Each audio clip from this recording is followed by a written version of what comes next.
کی نیت کر کے ہم مینا چلے جائیں گے. کوشش کریں گے کہ 8 ذی الحجہ کی زوال سے پہلے پہلے ہم مینا پہنچ جائیں.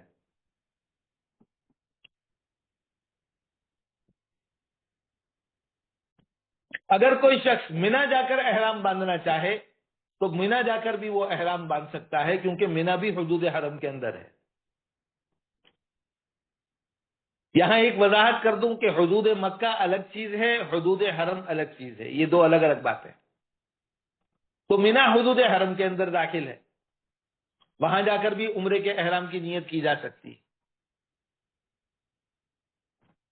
مینا پہنچنے کے بعد ہم نے وہاں ظہر، عصر، مغرب، عشاء اور 9 ذی الحجہ کی فجر کی نماز پڑھنی ہے. کوشش کریں کہ باجماعت نماز پڑھیں، مرد حضرات باجماعت نماز پڑھیں. اور کیا کرنا ہے مینا میں؟ یہاں ایک بات میں بتاؤں، اللہ تعالیٰ نے انسان کو بہت ساری عبادتوں سے نوازا ہے.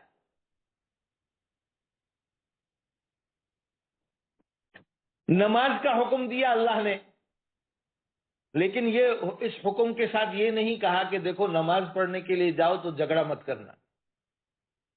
روزے کا حکم دیا، اس کے ساتھ یہ نہیں کہا کہ روزہ رکھنے کے بعد کسی سے لڑائی جھگڑا مت کرنا. اس طرح جتنے احکامات ہیں، صرف حکم آیا، کسی کے ساتھ یہ نہیں کہا گیا کہ اس عبادت کو کرتے ہوئے کسی سے جھگڑا مت کرنا، گالی مت دینا، فحش باتیں مت کرنا. لیکن جب اللہ رب العزت حج کی عبادت کو بیان کرتے ہیں تو فرماتے ہیں الحج اشہر معلومات فمن فرض فیہن الحج فلا رفث ولا فسوق ولا جدال فی الحج، کہ دیکھو حج کے دن معروف ہیں، حج کے مہینے معروف ہیں، جو ان میں حج کرنے کے لیے جائے تو وہ بے حیائی کی باتیں نہ کرے، وہ گالم گلوچ نہ کرے، وہ لڑائی جھگڑا نہ کرے.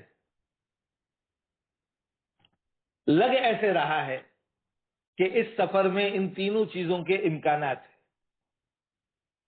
اور 8 ذی الحجہ کو یہ چیزیں عام طور پر ظاہر ہوتی ہیں.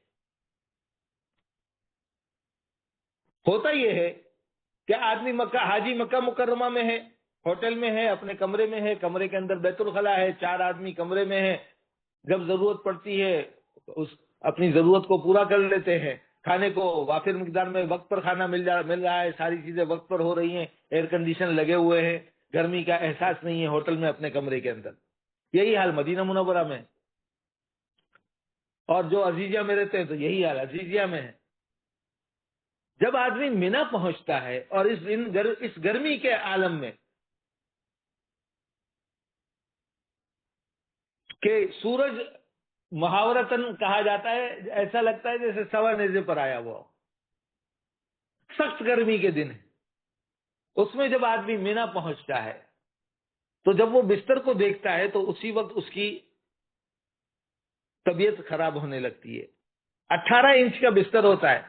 اب آدمی کبھی اپنے کمر کو دیکھتا ہے، کبھی اس بستر کو دیکھتا ہے کہ اس پر میں سوؤں گا کیسے.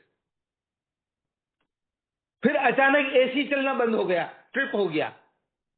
یہ مینا کا جو مینا کی وادی سال میں 5 دن آباد ہوتی ہے، باقی پورا سال سنسان رہتی ہے. یہ اچانک 20-25 لاکھ آدمیوں کا اس پر لوڈ پڑتا ہے تو الیکٹریسٹی ٹرپ ہو جاتی ہے. پچھلے سالوں میں ہم نے یہ دیکھا کہ ایک کیٹیگری کے وی آئی پی خیموں کے اندر گٹر ابل گئی، خیموں کے اندر سے گٹر کا پانی نکلنے لگا. تو اور بعض اوقات ٹریفک ایسا پھنس جاتا ہے کہ کہا جاتا ہے کہ نہ بس چل رہی ہے نہ بس چل رہا ہے، نہ بس چلتی ہے نہ آدمی کا بس چلتا ہے کہ اب کیا کرے. اس موقع پر شیطان حملہ کرتا ہے. یہ جو عبادتوں کا خزانہ جمع کیا ہوا ہوتا ہے نا، عمرے کیے، طواف کیے، سعی کی، دین سیکھا اور سکھایا، قرآن پاک کی تلاوت کی، اللہ سے دعائیں کی، شیطان نہیں چاہتا یہ واپس لے کر جائے. یہ سب سے بڑا حملہ کرتا ہے 8 ذی الحجہ کو اور جھگڑا کراتا ہے. تو ہم نے اپنے آپ کو اس جھگڑے سے بچانا ہے. نہ فحش بات کرنی ہے، نہ گالی دینی ہے، نہ جھگڑا کرنا ہے. یہ حج مبرور کی نشانی ہے. حج مبرور وہ حج ہوتا ہے جس کے اندر گالی نہ ہو، جس کے اندر فحش بات نہ ہو، جس کے اندر جھگڑا نہ ہو. اس کے علاوہ مینا میں ایک بہت بڑی سنت ہے اللہ رب العزت ہم سب کو اس پر عمل کرنے کی توفیق نصیب فرمائے۔ مینا وہ وادی ہے جس کو اللہ رب العزت نے سارے عالم کے انسانوں کی ہدایت کے لیے ذریعہ بنایا۔ وہ کس طرح؟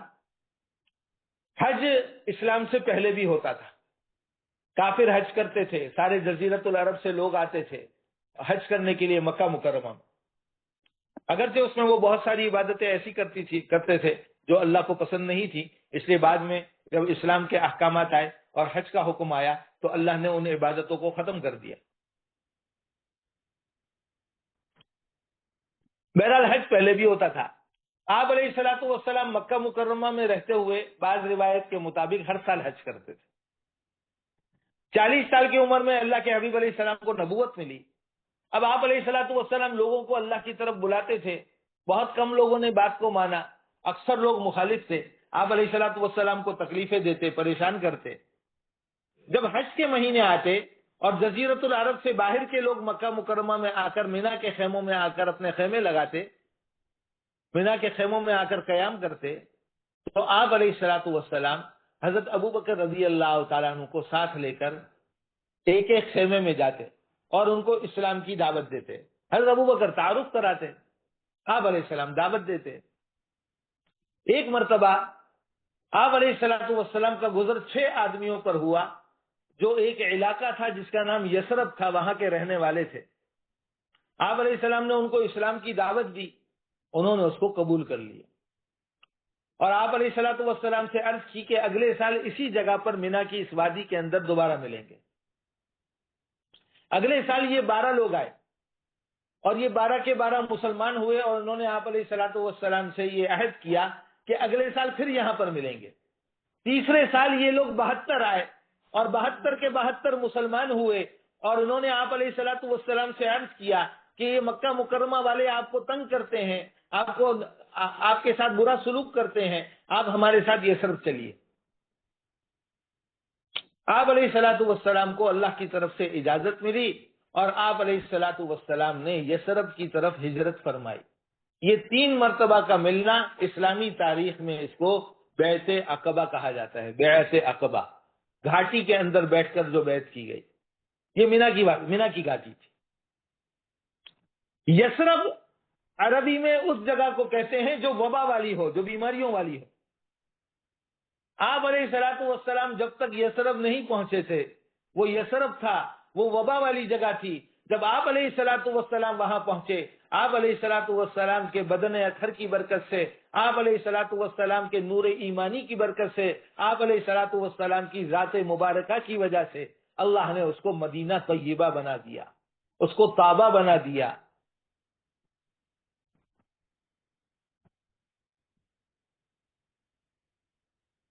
تو مینا کی وادی یہ سبب بنی ہجرت مدینہ کا، اور مدینہ منورہ سے پھر اللہ تعالیٰ نے سارے عالم کے اندر اسلام کو زندہ کیا۔ اللہ تعالیٰ مجھے اور آپ کو اس وادی کے اندر لے کر جائیں گے۔ تو اس وادی کے اندر اس سنت کو ادا کرنے کا موقع ہے۔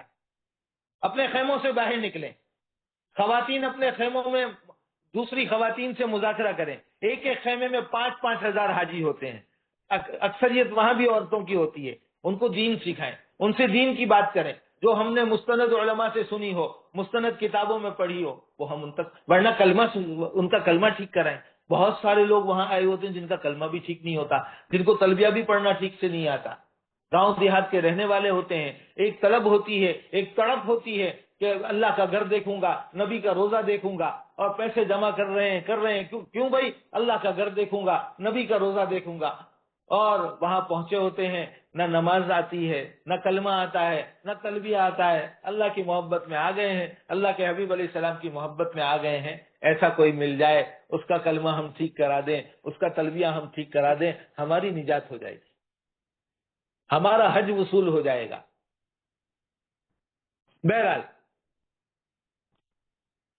فجر کی نماز 9 ذی الحجہ کی ہم نے مینا میں پڑھنی ہے۔ یہاں پر دوبارہ عرض کروں گا، رش کی وجہ سے بعض اوقات